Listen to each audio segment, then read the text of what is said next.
एक गांव में रतन नाम का एक बहुत ईमानदार व्यक्ति रहता था। रतन की पत्नी सुनीता गांव के दूसरे घरों में साफ सफाई, झाड़ू पोछा, बर्तन मांजने का काम करती थी। रतन का 10 वर्ष का बेटा बंकू गांव के सरकारी स्कूल में पढ़ता था। एक शाम की बात है, रतन काम से थका हारा अपने घर पर आया ही था कि तभी उसकी पत्नी सुनीता रतन से बोली, मैं आपका ही इंतजार कर रही थी। क्या हुआ? सब कुछ ठीक तो है? आज तुम्हारा चेहरा क्यों उतरा हुआ है? बात ही कुछ ऐसी है, बंकू को आज प्रिंसिपल ने धमकी दी है कि अगर कल तक स्कूल की फीस जमा नहीं कराई गई तो स्कूल से बंकू को निकाल दिया जाएगा। नाम काट देंगे इसका। ऐसे कैसे काट देंगे? ये स्कूल प्रिंसिपल की कोई जागीर थोड़ी ना है। अरे सरकारी स्कूल है। इस बात को तो मैं भी जानती हूँ, लेकिन आप ही बताओ ना, आपने बंकू की फीस कितने 1 रुपए की कीमत तुम क्या जानो बाबू? महीने से जमा नहीं की। सुनीता की बात सुनकर रतन उदास होकर गहरी सोच में डूबते हुए बोला, बात तो तुम सही कह रही हो। बंकू की फीस हमने पिछले 6 महीने से जमा नहीं की। इसमें प्रिंसिपल का कोई दोष नहीं, सारा दोष मेरा है। मेरी एक बात समझ में ये नहीं आती, हमारे पास 5 बीघा उपजाऊ जमीन है, फिर भी आप दूसरों के खेतों में काम करते रहते हैं और उसके बदले आपको आखिर मिलता ही क्या है? अगर मैं दूसरों के घर में बर्तन ना मांजूं तो हमारे घर का खर्चा चलना भी मुश्किल हो जाएगा। मैं क्या करूं सुनीता?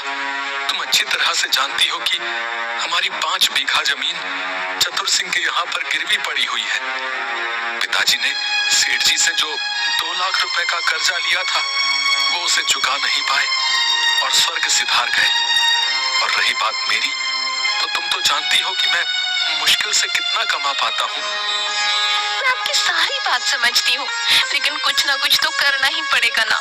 अगर ऐसे ही चलता रहा तो मुझे लगता है हमारे इससे भी बुरे दिन शुरू हो जाएंगे। कोई ना कोई इंतजाम करता हूँ। इतना कहकर रतन चारपाई पर लेटकर गहरी सोच में डूब गया। रतन रात भर यही सोचता रहा कि आखिर ऐसा कौन सा काम किया जाए जिससे उसकी गरीबी दूर हो जाए। अगले दिन रतन अपने चतुर सिंह की हवेली में पहुंच गया। रतन चतुर सिंह की हवेली में अपने ही खेतों में काम किया करता था, जो कि चतुर सिंह के कब्जे में थे। रतन को हवेली में देखकर चतुर सिंह बुरी तरह से चौंक गया। क्या बात है रतन, आज तुम खेत में काम पर नहीं गए? सुबह सुबह यहाँ क्यों चले आए भाई? जानते हैं सेठ जी कि मेरा परिवार गरीबी की किस कगार पर खड़ा है और कल तो हद हो गई। क्यों भाई, कल ऐसा क्या हो गया जो तुम्हारे पैर हमारी हवेली तक आने के लिए मजबूर हो गए? कल स्कूल वालों ने मेरे बेटे बंकू को स्कूल से वापस कर दिया, ये बोलकर कि जब तक मैं उनकी पूरी फीस नहीं चुका देता तब तक बंकू स्कूल में नहीं पढ़ सकता। और यहाँ तक कि उन्होंने ये तक बोल दिया कि दिनों के अंदर मैंने उनकी फीस नहीं चुकाई तो वो मेरे बेटे का नाम काट देंगे। तो इसमें हैरानी की क्या बात है? क्या तुम्हें पता नहीं कि गरीबों को अपने बच्चों को पढ़ाने का कोई अधिकार नहीं? अरे भाई, अपने बेटे से कहो कि तुम्हारे साथ मिलकर वो तुम्हारे काम में हाथ बटाए। अरे तुम ही सोचो, स्कूल में पढ़ाई करके उसे आखिर क्या मिलेगा? वैसे भी पढ़ लिख कर किसी की नौकरी तो लगती नहीं है। तुम्हारे साथ कुछ काम करेगा तो तुम्हें कुछ ना कुछ कमा कर ही देगा। ये कैसी बातें कर रहे हैं सेठ जी? आप चाहते हैं कि मैं अपने बच्चे की पढ़ाई छुड़वा दूं और उसे अपनी ही तरह अनपढ़ रहने दूं? अनपढ़ होना बुरी बात नहीं है रतन, गरीब होना बुरी बात है। अब तुम ही देखो, इस देश में न जाने कितने ऐसे नेता बनते हैं जिन्होंने कभी स्कूल की शक्ल तक नहीं देखी होती। इस देश में नेता किस प्रकार से बनते हैं और वो क्या करते हैं, मुझे इस बात से कोई लेना देना नहीं। मैं किसी भी कीमत पर अपने बेटे की शिक्षा नहीं छुड़वा सकता, क्योंकि शिक्षा ही हमारे आने वाले कल को सुधारता है। मुझे कोई शौक नहीं है ये बताने का कि तुम्हें क्या करना है। अब वो सब छोड़ो, ये बताओ कि तुम यहाँ पर क्यों आए हो? सेठ जी, मेरे खेत आपके यहाँ पर बरसों से गिरवी रखे हैं। मुझे अपने खेत होते हुए भी अपने ही खेतों में नौकरी करनी पड़ रही है, और उसके बदले आप मुझे देते क्या है? मेरे खेत में जितने भी नौकर काम करते हैं उससे अधिक ही तुम्हें देता हूँ। अब तुम क्या चाहते हो? मैं आपसे ज्यादा कुछ नहीं चाहता सेठ जी। मैं बस ये चाहता हूँ कि मेरी पगार थोड़ी सी बढ़ा दी जाए, और उस पगार में से थोड़े से पैसे मुझे अभी दे दिए जाए, ताकि मैं बंकू की स्कूल की फीस जमा करा सकूं। तुम शायद भूल गए हो कि तुम्हारे पिताजी ने मुझसे 2 लाख का कर्जा लिया था। 2 लाख का। जी, मुझे अच्छी तरह से याद है सेठ जी, और उस कर्ज को चुकाते चुकाते मुझे 20 बरस से अधिक हो गए हैं। मैं 15 साल का था जब से मैं अपने ही खेतों में दिन रात कोल्हू के बैल की तरह जुता रहता हूँ, लेकिन ना के बराबर आपसे पगार लेता हूँ। उसके बावजूद भी आपके 2 लाख रुपए खत्म होने का नाम ही नहीं ले रहे। तुम जितना काम करते हो उतना तुम ले जाते हो, और रहा सवाल तुम्हारे खेत का, तो तुम्हारे पिताजी ने 2 लाख रुपए मुझसे उधार लिए थे, जो ब्याज मिलाकर आज की तारीख में कम से कम 10 लाख रुपए होते हैं। 10 लाख रुपए मुझे दे दो और अपने खेत वापस ले लो। उसके बाद अपनी मर्जी के मुताबिक अपने खेत में हल चलाना और फसल बोना। मैं तुमसे कोई सवाल नहीं करने वाला। तो क्या आप मेरी पगार नहीं बढ़ाएंगे सेठ जी? अपनी मर्जी के मुताबिक अपने खेत में हल चलाना और फसल बोना। मैं तुमसे कोई सवाल नहीं करने वाला। तो क्या आप मेरी कर्ज लिए थे वो अब 10 लाख रुपए में परिवर्तित हो गए, बताओ? अरे मैंने तुमसे पहले भी कहा था और अब भी कह रहा हूँ कि मैं जानता हूँ कि चतुर सिंह अपनी तिजोरी कहाँ रखता है, और तो और मैं ये भी जानता हूँ कि उस तिजोरी की चाबी कहाँ है। लेकिन तुम मेरा साथ देने के लिए कभी तैयार ही नहीं होते यार। मेरा जवाब तुम्हारे लिए कल भी ना था और आज भी ना है। मैं चोर नहीं हूँ। अरे राजा हरिश्चंद्र बनकर है, तुम्हें आखिर मिलेगा क्या है? तुम खुद ही देखो, उस सेठ ने तुम्हारी पगार बढ़ाने से मना कर दिया, और तो और तुम्हें काम से भी निकाल दिया। उसके बाद भी तुम ऐसी बातें कर रहे हो है बे? हाँ, अगर उसने मुझे काम से बाहर निकाल दिया तो ये उसका स्वभाव है भाई। मैं उसके स्वभाव की वजह से चोर नहीं बन सकता। मुझे अपनी ईमानदारी पर पूरा भरोसा है। एक ना एक दिन मेरे दिन जरूर बदलेंगे भाई। रतन की बात सुनकर बिरजू क्रोधित होते हुए रतन की ओर देखकर बोला, हाँ जरूर बदलेंगे रतन, जरूर बदलेंगे, लेकिन सिर्फ सपनों में। हाँ। इतना कहकर बिरजू वहां से चला गया। बिरजू के जाते ही रतन की पत्नी सुनीता रतन से बोली, पहले तो मुझे बिरजू के ऊपर बहुत क्रोध आता था, लेकिन जिस तरह से आज उस सेठ ने तुम्हें काम से निकाल दिया, अब तो मुझे बिरजू की बात सही लग रही है। तुम्हें बिरजू का साथ देना चाहिए। ये तुम कैसी बातें कर रही हो सुनीता? तुम जानती हो ये बिरजू मुझे चतुर सिंह के घर पर चोरी करने को बोल रहा है। क्या मैं तुम्हें चोर दिखता हूँ? चतुर सिंह 1 नंबर का पापी है। पापियों के घर पर चोरी करने में क्या शर्माना। तुम्हारे हाथ में कुछ पैसे आ जाएंगे तो हमारे दिन वक्त अच्छे हो जाएंगे। ईश्वर पर भरोसा रखो सुनीता, और याद रखना मैं चोरी नहीं करूंगा। हाँ। रतन की बात सुनकर रतन की पत्नी सुनीता चुप हो गई। के बाद रतन के बुरे दिन शुरू हो गए। रतन ने पूरे गांव में हर किसी से काम मांगा, मगर उसे काम नहीं मिला। कुछ ही दिनों के बाद उसके घर पर राशन पानी सब कुछ खत्म हो गया। रतन और उसके परिवार की भूखे मरने की नौबत आ गई। एक दिन रतन की पत्नी सुनीता रतन को 3 रुपये देती हुई बोली, ये लीजिए, मेरे पास सिर्फ यही 3 रुपए बचे हैं। 3 रुपए में भला क्या आ जाएगा सुनीता? आपके सेठ की वजह से मुझे भी मेरे मालिक ने काम से निकाल दिया। ये 3 रुपए ही बचे हैं मेरे पास। आपके पास तो आपकी ईमानदारी के अलावा कुछ है ही नहीं। जाइए और शाम के समय खाली हाथ मत आइएगा। रतन उदास होकर अपने घर से चल दिया और एक पेड़ के नीचे बैठकर अपनी गरीबी के बारे बारे में सोचते हुए फूट फूट कर रोने लगा। तभी एक बुजुर्ग व्यक्ति हाथों में लाठी थामे रतन के पास आकर बोले, कौन हो तुम और क्यों रो रहे हो? मैं बहुत परेशान हूँ बाबा। अभी मेरा बातचीत करने का बिल्कुल भी मन नहीं है। अरे, बातचीत करने से मन हल्का हो जाता है बेटा। मुझे अपनी समस्या बताओ। हो सकता है कि मैं तुम्हारी कुछ मदद कर सकूं। रतन रोते हुए अपने घर के सारे हालात उस बुजुर्ग व्यक्ति को बताने लगा। तुम्हारी समस्या का एक हल है मेरे पास।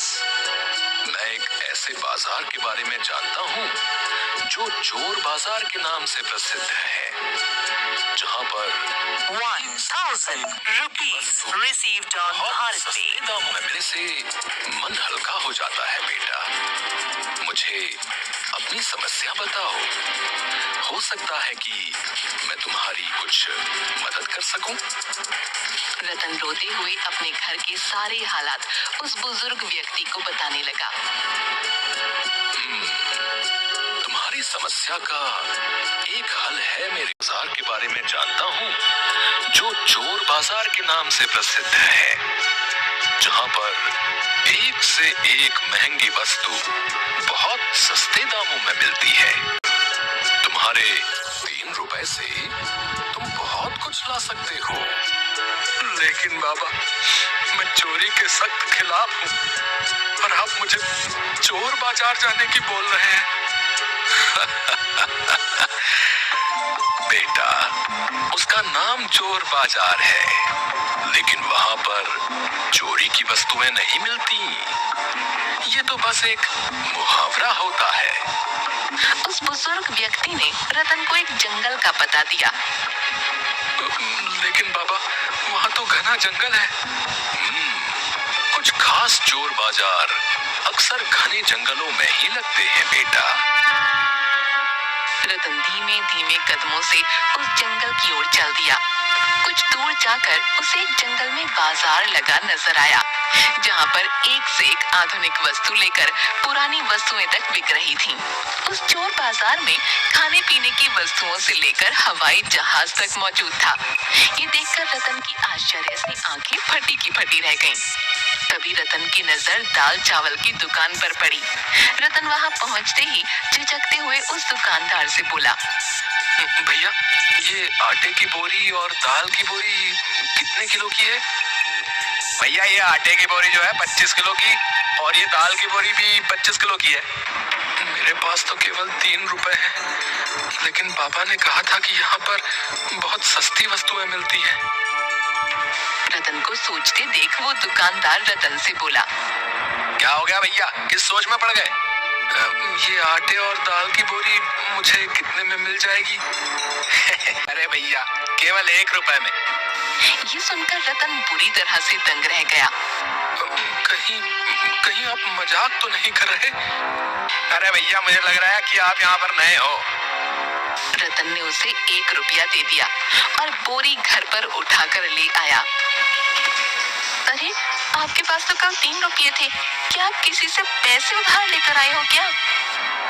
पागल हो गई हो क्या? मुझ जैसे गरीबों को कौन भला पैसे उधार देगा?